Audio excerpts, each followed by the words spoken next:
of 1930, a weary fur trapper trudged through the frozen Canadian wilderness, his breath hanging in the air, expecting the glow of an Inuit village fire to welcome him.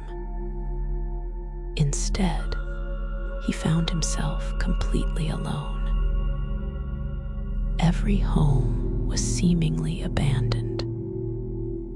Food left half-cooked on stoves, fish sitting half-cleaned on wooden boards, pots hanging silently over stilled fires, their warmth long gone.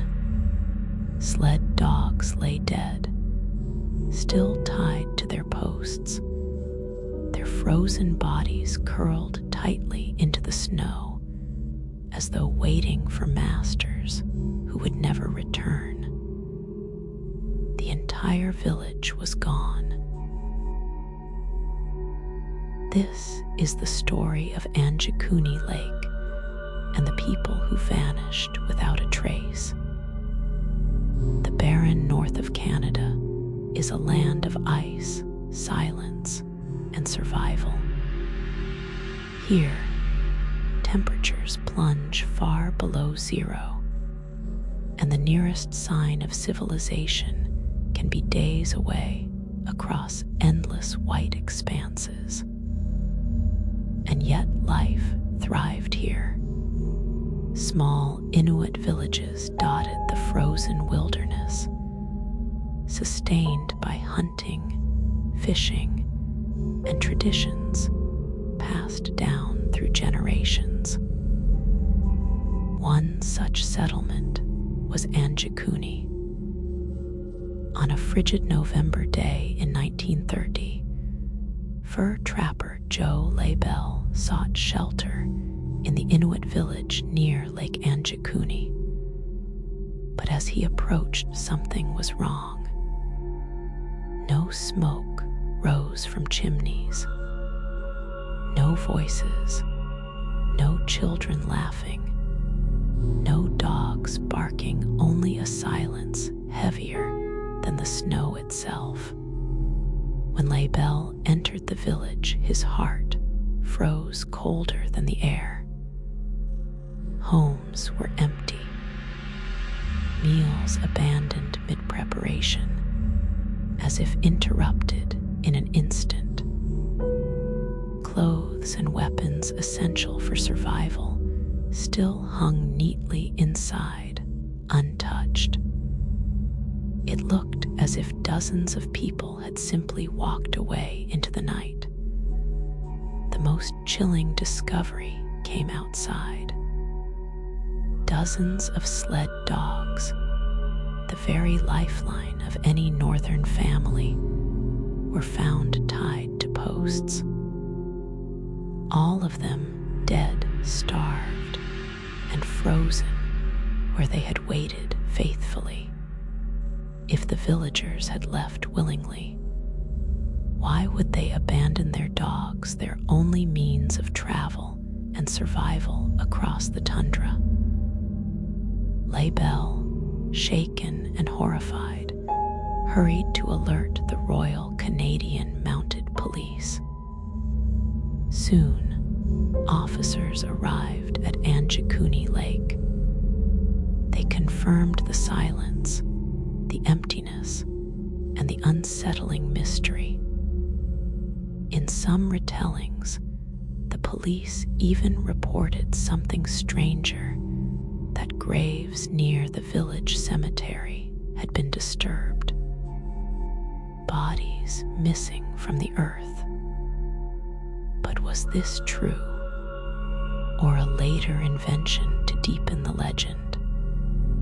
Speculation spread like wildfire. Some claimed the villagers had been abducted by something not of this world.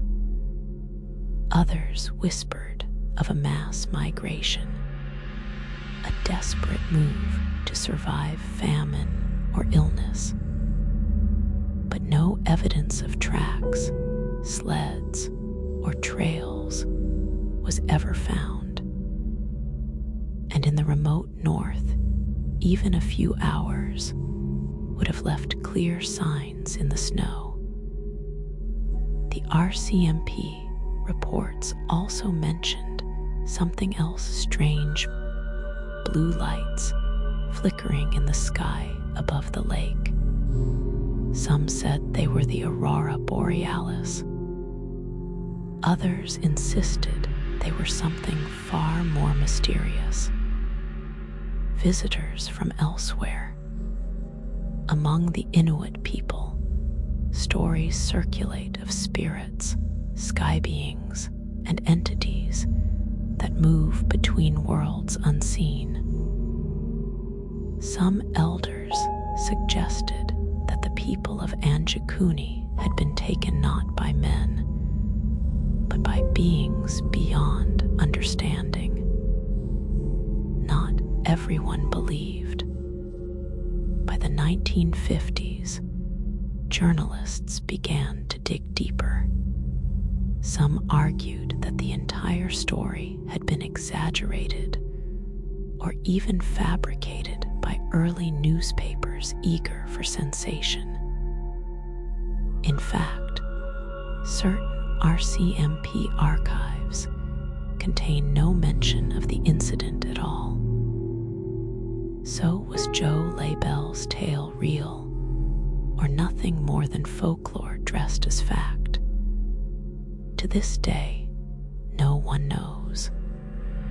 There are no graves, no survivors, no trail leading away from the village. Just a cold silence on the edge of a frozen lake. A silence so deep it still echoes in the north, carried by wind and memory alike. Was the vanishing village of Anjikuni a mass abduction? A desperate migration lost to history? Or simply a story born of cold imagination? We may never know.